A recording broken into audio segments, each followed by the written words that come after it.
Monday Night Football and closeout games in both the ALCS and NLCS. I've got best bets in each of those three games today. You don't want to miss this. This is the free three. What's up, guys? It's your boy Noble Living back with another DYF Bets video where I'm breaking down my favorite picks and plays of the day as we just try to get to the bag and make some money. I apologize for not having videos at the end of last week.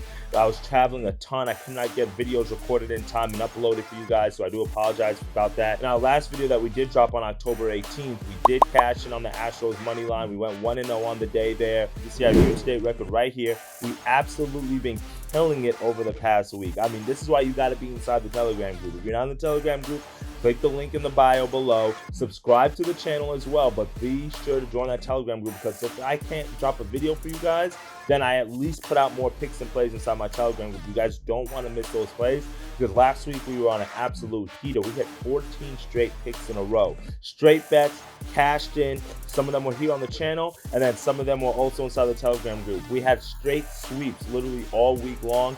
These are the type of picks and plays that you guys want to be a part of as NBA season starts this week. You guys don't want to miss out on this. I'm super excited to be able to give this to you all. And guess what? College basketball is almost here too. You guys know that's my most favorite sport. So listen, make sure you guys are tapped into not only this channel, but the Telegram group. This way we can continue to grow our bags today. But like I mentioned, I've got 3 best bets in today's videos. Drop a like on this video and let's dive into it. My first best bet of the day, we're going to head to that Monday Night Football matchup between the 49ers and the Vikings. And this is a really hard game for me to handicap here, as it's hard to handicap games where there's just injuries that you can't account for, right? The 49ers are really banged up coming into this matchup. They're going to most likely be without their star left tackle, Trent Williams, who's dealing with an ankle injury. Their star playmakers, Deebo Samuels and Christian McCaffrey, are both also questionable. Deebo is probably not playing as he has a shoulder injury. I heard McCaffrey might be able to play today as he's dealing with an oblique and rib injury, but he's still questionable. So I think it's going to be one of those situations like what we saw yesterday with Bijan Robinson, even though they didn't tell us that he was hurt. But he's going to come out, warm up, see how he feels, and then after the warm up, he's basically we'll get a decision if he's going to play or not. So we're going to have no type of understanding on whether McCaffrey's going to play or some of the other injuries that are going on this game until closer to game time. And also keep in mind that the Vikings are without their best offensive player, Justin Jefferson, as well. So because of all these injuries, it's just really hard for me to handicap and say, all right, who's going to win this game, what's going to happen, because you've got guys who are going to be playing out of position, you've got younger players who are going to be asked to step up. There's just a lot of different things that it's really hard to account for. The Vikings do find themselves in this matchup right now as 7-point underdogs on most books, even though they are at home.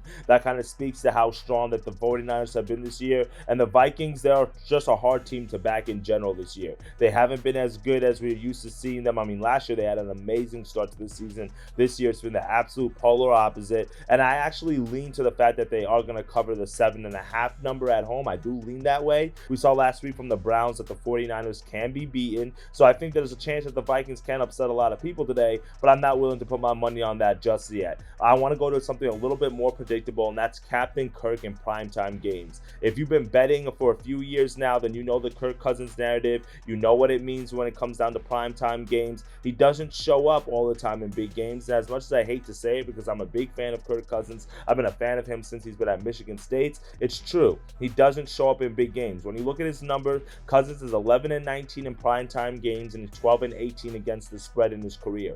Vikings are 7-11 straight up and 9-9 against the spread in primetime regular season games since Kirk Cousins landed there in 2018. Now, when you look at his numbers and when it comes down specifically to Monday Night Football, not just primetime games, it's even worse. He has a 2-10 record straight up and against the spread in Monday Night Football games. And when you look at it, he's actually the worst quarterback of all time in the modern era in Monday Night Football in terms of record. So because of that, it's just really hard for me to get to the window here and choose the Vikings, not only because they're dealing with an injury to their star offensive player, but just because of what we've seen from this team this year, both offensively and defensively, and because of how Kirk Cousins has been and how strong this 49ers offense and defense has been all year. So you can kind of see why I'm getting cold feet on kind of going with the Vikings here, right? So because of that, and they're facing this dominant 49ers team that's looking for revenge off of last week's loss to the Browns, which nobody was expecting, right? And without the Vikings' best weapon, I'm going to go with Kirk Cousins to throw 1 interception. I know I don't take a lot of interception props often, but I'm going to go with Kirk Cousins to throw an interception. Make sure you shop around your books to find the best odds there, but I'm finding -120 on most books, which I'm willing to lay. That's not too bad juice for Kirk Cousins to throw an an interception, because when you look at his numbers, he's thrown 11 interceptions in 12 appearances on Monday Night Football. So it's pretty consistent that he throws the pick on Monday Night Football. And then now he goes against a 49ers defense, which is ranked in the top 10 in literally every defensive metric, and they forced 11 turnovers in the last 6 games. So they're used to getting a lot of turnovers. They're used to putting pressure on the quarterback, and Cousins has also thrown 3 interceptions in the Vikings' last 4 games. So all the numbers right now is telling me to fade Kirk Cousins, fade him to throw an interception. He should be getting pressure today from this tough 49ers defense. I can't get to the window on the under or the Vikings spread on this one, but Kirk Cousins to throw an interception in a primetime matchup seems pretty predictable against a very tough Niners defense. A 7-point spread tells me that this team is going to be down. That means that the Vikings are going to have to throw the ball a lot. They already throw the ball a lot already. Kirk Cousins' pass attempts line's already at 37, which is pretty high for a pregame total. So they know that there's going to be a lot of passing involved in this game. So because of that, I think there's going to be an opportunity for the 49ers to grab one today. Give me Kirk Cousins to throw 1 interception as my Monday Night Football best bet of the day. For my second best bet of the day, I'm going to go to that first NLCS matchup, that first baseball game today between the Phillies and the D-backs. That one gets started about 5 o'clock Eastern time. And we've got a closeout game for the Phillies here at home as they're 1 win away from making back-to-back World Series appearances. Did we ever think this Phillies team was going to make the World Series when we saw them playing the Marlins in the wild card series? I don't know. But this Phillies team, you know when they get hot, it's a red October there in Philadelphia. And now they're going to send their trusted veteran Aaron Nola to the mound with the hopes of closing this one out, while the D-backs are going to send Merrill Kelly to the mound with the hopes of being able to stretch their season for a little bit longer, for maybe one more game. We saw both of these pitchers square off on Tuesday as the Phillies won that game ultimately 10-0. However, that one didn't really get out of control until the 6th and 7th innings when the Phillies were able to score 4 runs in both of those innings. It was really only 2 mistake pitches in the early innings by Merrill Kelly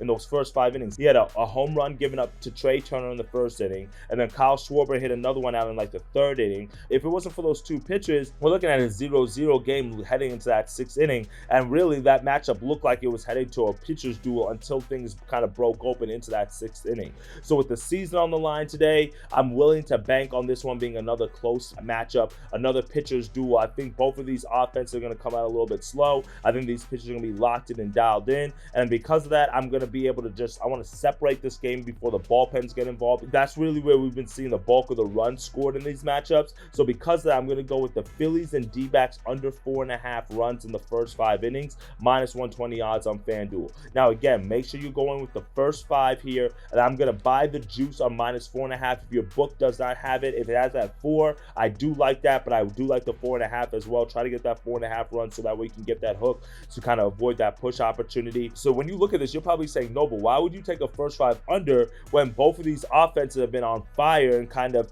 when you look at the numbers, I mean, 10-0. We saw last game, that game finished 6-1. Why would you take the under in this matchup?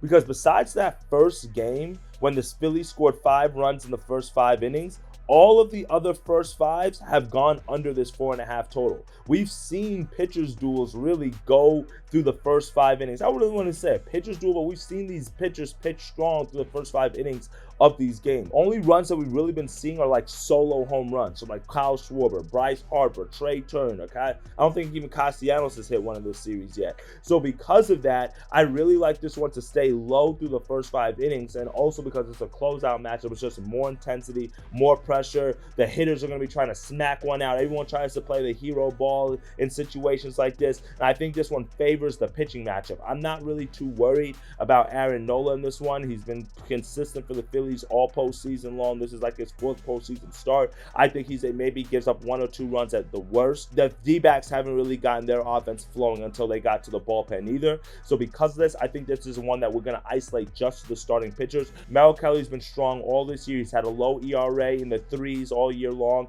Aaron Nola, we know what he does in October when it starts getting colder outside. I think both of these offenses take a little bit longer to warm up, to feel each other out in this heavyweight matchup that comes down to an elimination game today. So give me the first 5 under 4.5 runs as my best bet in that Phillies D-backs matchup and my second best bet of the day. Now for my third and final best bet of the day, we're going to the last baseball matchup of the day, the ALCS matchup. Game 7, Astros, Texas Rangers, the battle of the Texas team. And man, this one's been been an amazing series. We're talking about, we saw benches clear. We saw a grand slam yesterday from the guy who got in everyone's face. I mean, we've just seen all the narratives, all the storylines, and I love it. The away team has won every single game in this series, and now Houston finds themselves at home with another chance to put this one away to advance to their third World Series in a row. Now, this is going to be a rematch from the Game 3 of this series, as we have Christian Javier on the mound for the Astros, and we've got Max Scherzer on the mound for the Rangers. Now, in that Game 3 matchup, we faded Scherzer, and we took the Astros on the first 5 in our Telegram group. Again, if I don't drop the play on the channel,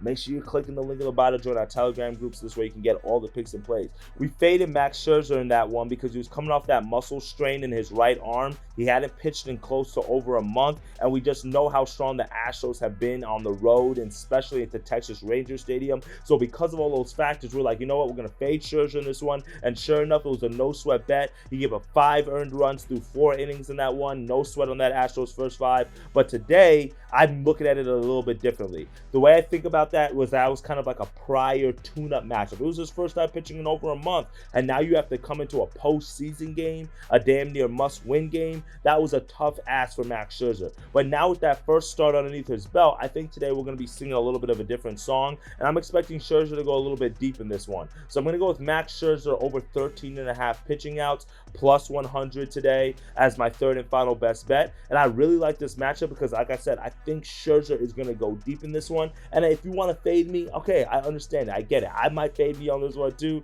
because you're like, no, but why would you take Scherzer to go deep in this matchup, especially how he looked against the Astros in his last start? He didn't even get to the 5th inning. I get what you're saying, but truthfully, Scherzer, he hasn't been as dominant this year as we're used to seeing him pitch, but he has shown signs throughout the regular season that he can be that guy, that he can pick shutout ball, that he can go 7-8 innings of one-hit ball, that he still has his strikeout effectiveness. We've seen that. Last matchup, it was his tune-up start. It was his last start in over a month, but now that he's gotten that one under his belt, there's truthfully nobody else that you would want to have the pressure on him in a Game 7 like Max Scherzer. He's been in this position before. He's a World Series champion. He's pitched in the postseason, 3-time Cy Young Award winner. All those things to me speaks to a guy who can pitch in this high-pressure situation in a Game 7 on the road, and I think Max Scherzer is going to go deep into this matchup. And when you also look at it as well, the Astros bats have been cold at home. They've been sleep at home. Now, they've been awake on the road for sure, but they've been sleep at home. At home, in so far this series, they're averaging 3 runs per game. But on the road, they're averaging over 7 runs per game. You see that big disparity? That last matchup against Scherzer was when they were on the road, so it kind of fit perfect to that narrative of how they like to hit down in Arlington. But so far in this series, at home in Houston, they haven't been swinging that bat that well. And if you've also been paying attention to this series, if you've been watching the series, then you know that the manager for the Rangers, Bruce Bochy, he's been reluctant to turn over the game to his bullpen until absolutely necessary. And when he does, he wants to turn over to his key guys, to his big arms, like Josh Forbes. I think I said his name. I don't know. The SBORZ guy. Like, they'll turn it over to him. But if you've been watching the games, then you'll see that Bruce Bochy allows his pitchers to go out there, and if they get themselves into a jam, then he takes them out. Like we saw that yesterday. Nathan Eovaldi, you pitched 6 1/3 innings in that matchup. He let him go into the 7th inning. Once he gave up a hit or two, then he pulled him out. We saw that in the game prior with Jordan Montgomery. He didn't pull Jordan Montgomery until the 6th inning when the bases were loaded after Montgomery walked 2 guys. Then he pulled them. So I think we're going to see something very similar today where you're like, you know what, Scherzer, with 13.5 outs, all we need you to do is get 2 outs in the 5th inning. I think you can do that. He went 4 innings last start, and now with him to go into the 5th inning in this start, I don't think that's a big ask because you can't depend on this bullpen too much. He's going to at least put him out there, and if he gives up some hits, if he gives up some runs, and then at that point you pull him. But if Scherzer can keep this one close, if he can keep guys off the base path, there's no reason why he shouldn't be able to go deep into this matchup. So because of that, I think 13.5 outs is very possible. We just need you to go into the 5th inning here, get 2 outs there. Scherzer pitched 4 innings in the last start, and he gave up 5 runs in that one. So he gave up 2 or 3 runs in this one. I don't see why he's not able to go deep, especially if the Rangers are able to give him a few pieces of run support, 1 or 2 runs early off of Christian Javier, which is absolutely possible. How cold the Astros bats have been at home, I think this is a Scherzer masterclass loading. And even if he doesn't win this game, even if the Rangers don't win this game, That's very possible. Because of the experience that the Astros have, I think this is one where Scherzer is going to come out today, pitch a very strong game, and at least get through 5 innings for us. So this way we can cash in over the 13.5 pitching outs. And I love the fact that we're getting at plus money value. And that's it. That's my 3 best bets of the day. We're going to go with Kirk Cousins to throw an interception, the Monday Night Football matchup. We're going to go with the Phillies and D-backs under 4.5 first 5 runs in the first NLCS matchup, MLB playoff game of the day. And then we're going to go in the ALCS Game 7 matchup for Max Scherzer to go over 13.5 pitching outs. Those are my 3 best bets. Those are my 3 winners. We've had 3 straight sweeps on the channel dating back to last week. We would add a sweep on Thursday as well if I recorded a video because we swept inside the group. So listen, you don't want to miss out on these winners. I've been feeling good. We got basketball right around the season, and I'm excited to make some money with you guys. And if I've been making you money, I'd greatly appreciate if you drop a like on the video and subscribe to the channel. And as always, I can't wait to see the picks and plays that you take and the money that we make together. As always, dictate your fate and make some bread. I'll see y'all tomorrow. Later, guys.